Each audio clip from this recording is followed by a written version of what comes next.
Hello viewers, welcome back to my channel. तो कैसे हैं आप सब? आई होप सब बढ़िया से होंगे। तो मैं हाजिर हूँ फिर एक अच्छी सी और प्यारी सी वीडियो लेके आप सबके लिए। तो आज का जो हमारा केक था वो ऑर्डर का था और ये ऑर्डर पहले से ही कंफर्म था। तो जो कस्टमर थी उनको अपने भाई के बर्थडे के लिए ये केक चाहिए था। तो ये मेरा जो ऑर्डर है वो कल का ही था, कल ही मैंने इसे रेडी किया है और आज मैं आपके साथ ये वीडियो शेयर कर रही हूँ। तो जैसे कि मैं आपको बता रही थी कि कस्टमर ने अपने भाई के बर्थडे के लिए बनाया था, तो वो अपने मायके जाने वाली थी। तो वो चाहती थी कि वो अपने भाई के बर्थडे के लिए केक मेरे से ही बनवा कर ले जाए।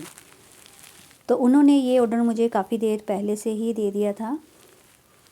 तो वैसे तो उनके भाई का बर्थडे 26 को है, तो उन्होंने 25 को ही मेरे से ये केक बनवा लिया था। वो एक दिन पहले ही अपने मायके जाने वाली थी, तो कहती थी वो कि मैं पहले ही केक ले जाऊंगी और हम 26 को केक काट लेंगे। तो कुछ ऐसे कस्टमर भी होते हैं।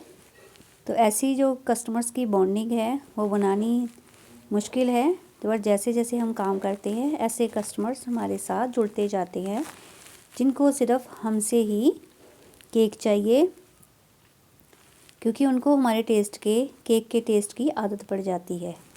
तो ये आदत तभी बनती है जब आप उनको बेस्ट से बेस्ट फ्लेवर देंगे। तो यहाँ पर जो हमारा केक का फ्लेवर था वो स्ट्रॉबेरी फ्लेवर था। तो उन्होंने कोई फ्लेवर नहीं मुझे कहा था, उन्होंने कहा था कोई भी आप बना देना जैसे आपको अच्छा लगे। तो यहाँ पर फिर मैंने स्ट्रॉबेरी फ्लेवर का केक जो है वो रेडी किया था। तो यहाँ पर मेरे मन में दिमाग में कोई भी डिज़ाइन नहीं था, और जो भी था अगर मैं टॉपर वगैरह कुछ भी ऐड करती हूँ तो उसका जो है केक का चार्जेस बढ़ जाता। आपको पता ही है, चाहे एक प्रिंट निकलवा के लाओ तब भी आपको 40 रुपीज़ तो पे करने पड़ते हैं A4 साइज़ की पिक्चर के लिए। तो इसीलिए मैंने यहाँ पर कोई टॉपर ऐड नहीं किया था। जो ये केक था, जिस बॉय का ये बर्थडे था वो शायद 18 इयर्स के लगभग है।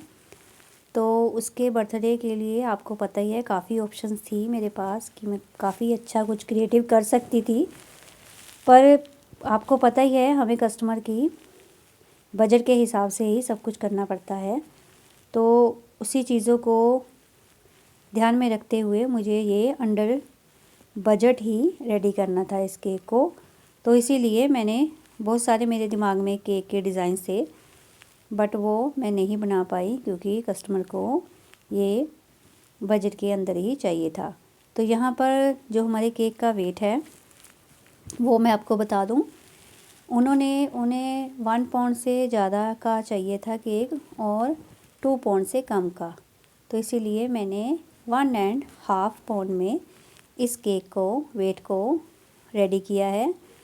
और मैं 1 पाउंड के केक के लिए 160 ग्राम प्रीमिक्स लेती हूँ और उसको मैंने 80 प्लस करके 240 ग्राम जो है प्रीमिक्स मैंने टोटल इसमें लिया है।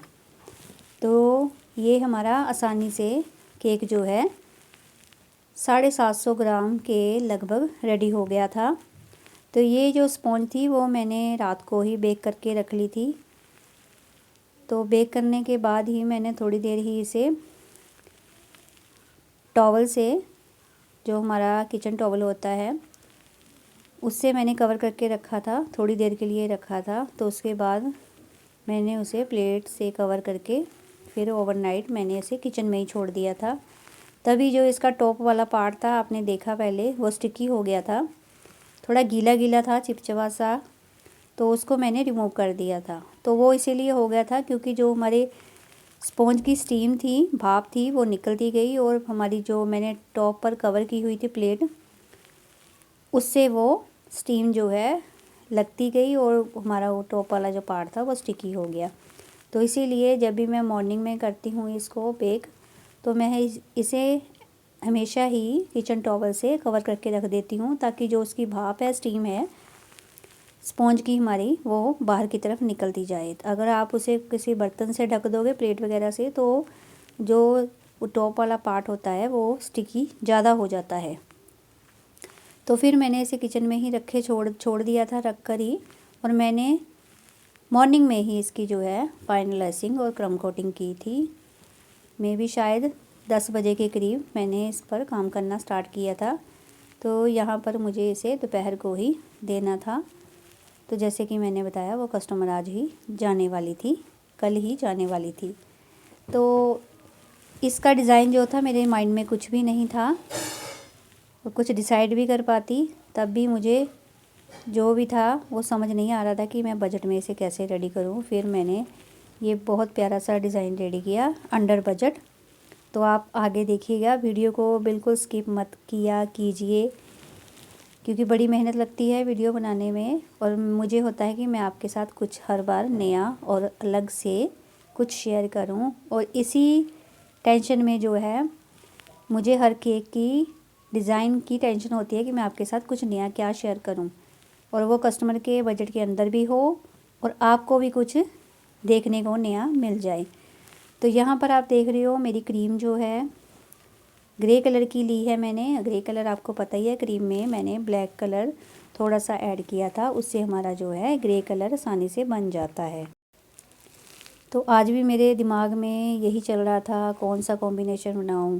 कभी कभी होता है बड़ी आसानी से बड़े अच्छे कलर कॉम्बिनेशन मेरे से बन जाते हैं, और कभी कभी इतना कन्फ्यूज़न रहता है कि कौन सा कलर लूँ, क्या बनाऊँ। कलर का बॉक्स लेके मैं बैठ गई और मुझे समझ नहीं आ रहा था अभी मैं कौन सा कॉम्बिनेशन यूज़ करूँ, वाइट और ग्रे रखूँ, क्या करूँ। तो यही सोचते सोचते बस आज जो मैंने बना दिया, आप देखना फाइनल मैंने कौन सा कलर कॉम्बिनेशन रखा है।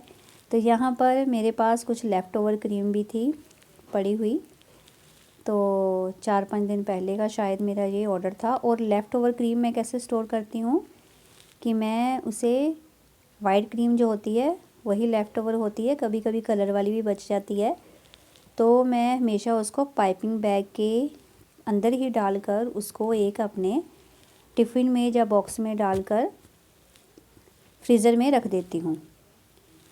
तो ताकि जो हमारी क्रीम है वो हार्ड ना हो, ड्राई ना हो। तो इसीलिए आप भी जब भी क्रीम आपकी बचे तो आप उसे पाइपिंग बैग में ही छोड़ दें और उसको किसी बॉक्स में बंद करके फ्रीज़र में रख दें। मैंने कई बार ये यूज़ किया है, ऐसे ही मैं यूज़ करती हूँ, और क्रीम मेरी ज़रा भी ड्राई और हार्ड नहीं होती है। अगर मैं उसको थोड़ा बॉक्स में भी रखती हूँ तब भी थोड़ा सा फ़र्क पड़ जाता है क्रीम में, बट पाइपिंग बैग में अगर आप ऐसे ही छोड़ देते हो तो वहाँ पर जो है हमारी क्रीम पाइपिंग बैग में बिल्कुल ड्राई नहीं होती है। तो यहाँ पर जो मेरी लेफ़्ट ओवर क्रीम थी उसका भी मैंने यूज़ किया है, और ग्रे कलर तो मैंने बनाया ही था। तो जो मेरी दूसरा कलर आप देख रहे हो ये वाला, तो ये मेरी लेफ़्ट ओवर क्रीम थी, शायद ये पर्पल कलर था, उसमें फिर मैंने थोड़ा सा ब्लू कलर ऐड किया 2 ड्रॉप के करीब। तो मैंने लिक्विड फूड कलर ही यूज़ किया था, तो उसका यूज़ करके मैंने जो है ये वाला कलर बनाया है। तो ये कलर कॉम्बिनेशन बनने के बाद तो अच्छा बहुत ही लग रहा था, क्योंकि मेरे दिमाग में था कि बॉय का बर्थडे है तो कलर कॉम्बिनेशन क्या रखूं, लाल गुलाबी, है ना। तो मुझे समझ ही नहीं आ रहा था, तो फिर मैंने ये वाला कलर बना लिया, और डरते डरते मैंने ये वाला कलर कॉम्बिनेशन रखा है। पता नहीं उठेगा, बनेगा नहीं बनेगा। तो यहाँ पर आप देख रहे हो मैं टूथपिक से निशान डाल रही हूँ, थोड़े थोड़े गैप पर मैंने जो है निशान दे दिए थे। और टॉप पर जो मैंने, हमारी नोज़ल होती है, मुझे नेम नहीं पता उसका, तो बड़ी वाली नोज़ल जो उसका यूज़ करके मैंने ये ऊपर टॉप पर हमारा बॉर्डर दिया है अच्छा सा प्यारा सा। और दूसरी जो आप नोज़ल देख रहे हो वाइट कलर की पाइपिंग बैग में जो मैंने डाली है, तो वो हमारी लीफ नोज़ल है। और मेरे पास बड़ी वाली लीफ नोज़ल भी है और छोटे वाली लीफ नोज़ल भी है। तो छोटी वाली का यूज़ किया है मैंने, क्योंकि जैसा साइज़ आपके केक का है उसी के हिसाब से आपको जो है नोज़ल्स का यूज़ करना है, साइज़ का। तो यहाँ पर छोटी वाली लीफ नोज़ल का यूज़ करके मैंने ये बहुत प्यारा सा फ्रिल वाला डिज़ाइन दिया है। और ऑनेस्टली आपको बताऊँ कि मैं ये डिज़ाइन जो है फ़र्स्ट टाइम ट्राई कर रही हूँ। तो मुझे बनाने में पहले डर भी लग रहा था, पर जैसे जैसे बनता गया तो देख के खुशी होती गई कि हाँ ठीक बन रहा है, अच्छा बन रहा है मेरे से। तो आप भी बताइएगा कि आपको कैसा लग रहा है ये।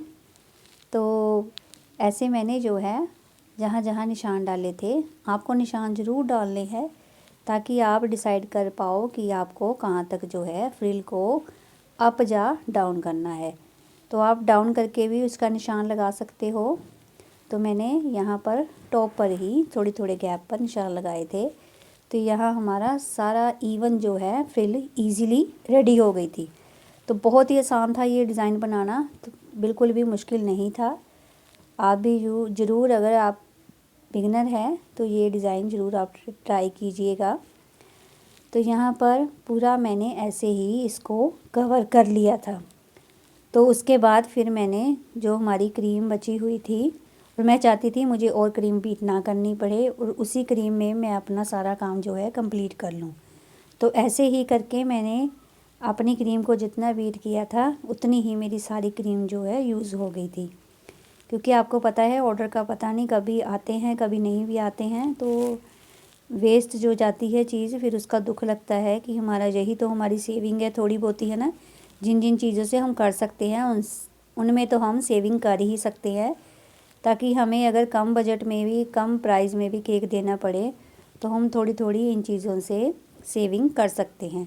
तो यहाँ पर जो टॉप वाली नोज़ल मैंने यूज़ की थी उसी से मैंने जो है बॉटम में एक प्यारा सा बॉर्डर दिया है। तो जैसे जैसे केक हमारा बनता जाता है, जैसे जैसे कलर्स ऐड होते जाते हैं तो केक का लुक बड़ा ही सुंदर लगता है। पहले स्टार्टिंग में तो डर लगता है क्या करें क्या ना करें, कहाँ से स्टार्ट करें।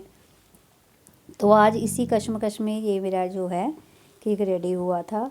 तो यहाँ पर टॉप पर भी मैंने छोटी जो स्टार नोज़ल होती है उसी का मैंने यूज़ करके वाइट कलर की क्रीम से एक अंदर की तरफ फिर से एक बॉर्डर दे दिया था। और क्रीम जैसे कि मैंने बताया मैंने और नहीं बीट की थी, अगर मेरे पास और क्रीम होती तो नीचे भी मैं डबल बॉर्डर करती और टॉप पर भी ब्लू जो फ्रिल है फ्रिल के ऊपर भी मुझे एक बॉर्डर देना चाहिए था, पर मैंने क्रीम और बीट नहीं की और इसी से मैंने अपना सारा काम जो है कंप्लीट कर दिया था।